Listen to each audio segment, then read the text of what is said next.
This is the food of America. This is what you're eating. Behind the grocery store shelves, there is a story of chemicals, animal abuse, and inhumane conditions. This is the reality we have created. This is the reality that must change.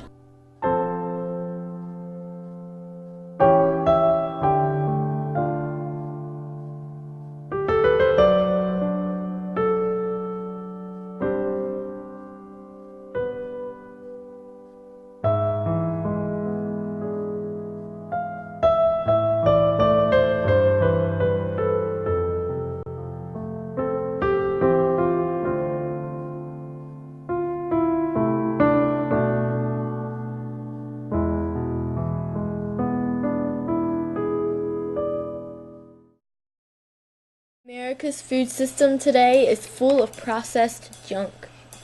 McDonald's, Burger King, and Tyson's dominate our eating habits. But have you ever once thought of where your Big Mac came from?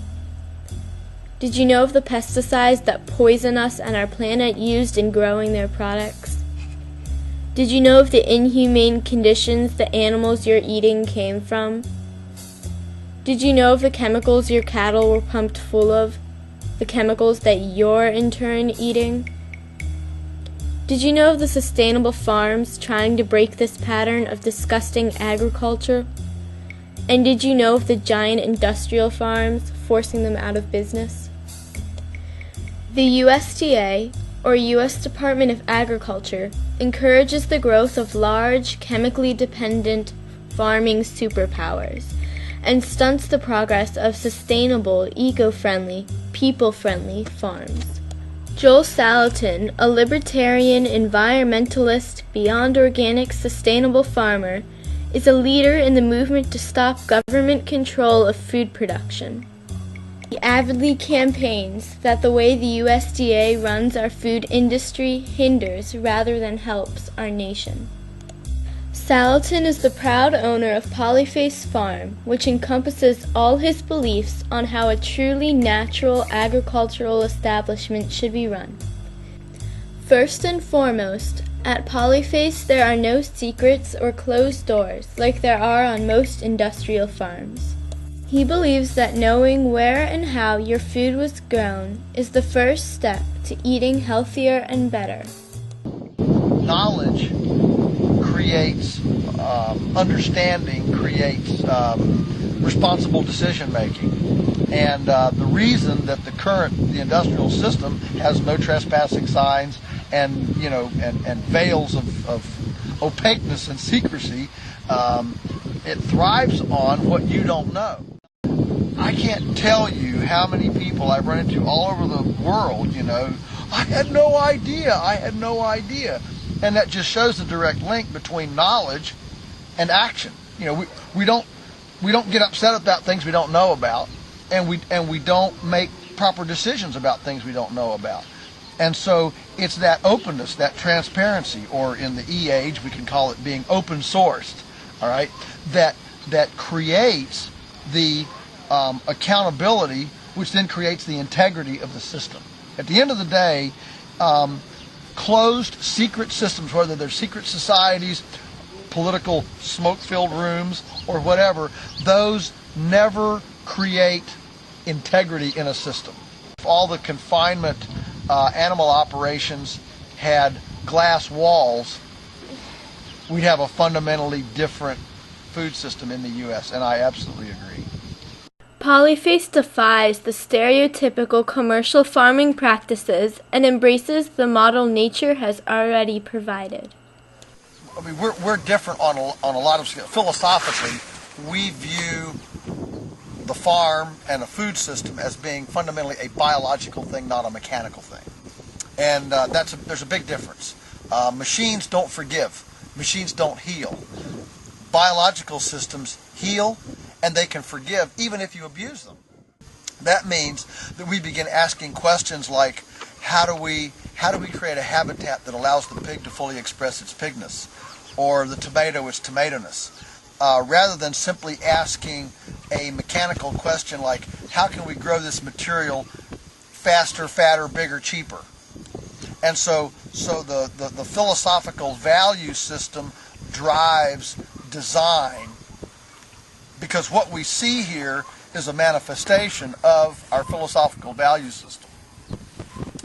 And so what that means is that we look at nature as a template, and try to tease out from nature the patterns that we see, which are diversity, perennials, symbiosis, multispeciation, those kinds of principles that we see throughout nature.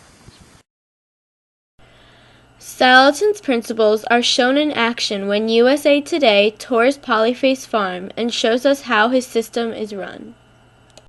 Polyface really signifies the farm of many faces. Yeah. We knew day one that we would not be a single species or a single dimension farm. We would not be cattle farmers or chicken farmers or corn farmers, that we would be a very multifaceted kind of place. At Polyface, our goal is to collect as much solar energy as possible and grow as much grass as possible, because we're completely grass-based from the beginning, and everything starts there. You know, this is 500 birds, and they just free range out, and you can see how they scatter, and they go in the shelter, in the eggmobile to lay, and so every day we move it. So yesterday it was down there. This morning I moved it up here. Tomorrow it'll move up, so it's just following the cows. Hey ladies. Hey ladies. How are you? So they're laying the eggs right here in the nest boxes inside. You got eggs. So they're just in here. That one's just fresh. You can see it's still wet. So they're in there doing their business. We move the cows every single day to a new salad bar to mimic the herbivore, like the wildebeest, bison, Cape buffalo, to mimic the way they move, mob, and mow in nature. Once the broilers, the meat birds, come out into the little floorless field shelters, those are also on the pasture, and we graze there. They become the centerpiece, and the cows graze ahead of them to shorten the grass, because chickens like short grass. Then the eggmobile with the laying hens would follow in behind them, about 3 days behind, scratch through for sanitation, cleaning up cow pies and repugnancy zones, fertilizing with their own manure. The pigs, of course, are sanitizing behind the cows in the barn. So it's all in an effort to capture the nutrients produced by the animals, put that back and feed the soil that would then more effectively capture solar energy and produce biomass in the form of grass. That's our goal. Polyface is as natural as farms get, and yet it is not considered organic by the USDA. Salatin is not fazed by this. He is against the USDA's organic certification in the first place. In fact, he's against all government control of farming policies. The USDA believes that in order for food to be marketable, it must be clean. Salatin agrees, but the two conflict in their ideas of how controlled safety policies must be. The government refuses to acknowledge that their way isn't the only way to safely produce food. You know, my problem with the USDA is, I just don't trust the government to be responsible for my food system. And in fact, I think that's part of the problem. The reason we have such an incorrect food system now is because people have put their faith in the government. As long as it has a USDA approval on it, Twinkies and Cheerios and Cocoa Puffs and Mountain Dew, well, that makes it fine. But all the alternatives, from raw milk to Aunt Matilda's pickles to compost-grown tomatoes, those are kind of hazardous substances because they're not through all the the sanitary, sterile approval packages. And the fact is that our government has actually confused sterility with safety.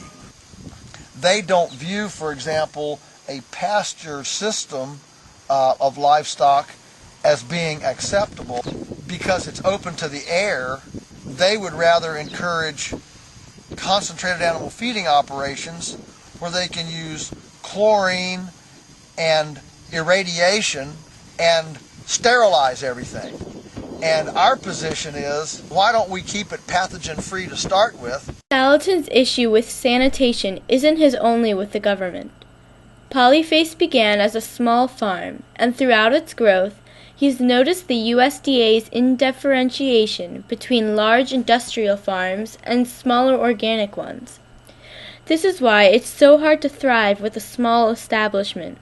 The government always leans towards the bigger company. Doesn't differentiate between, for example, a chicken raised in the clean outdoors on a brand new paddock every day with a really great immune system and green salad bar that has unvolatilized antibiotics already in it, that they can eat in it. It doesn't recognize any difference between that and a chicken raised in a Tyson chicken factory.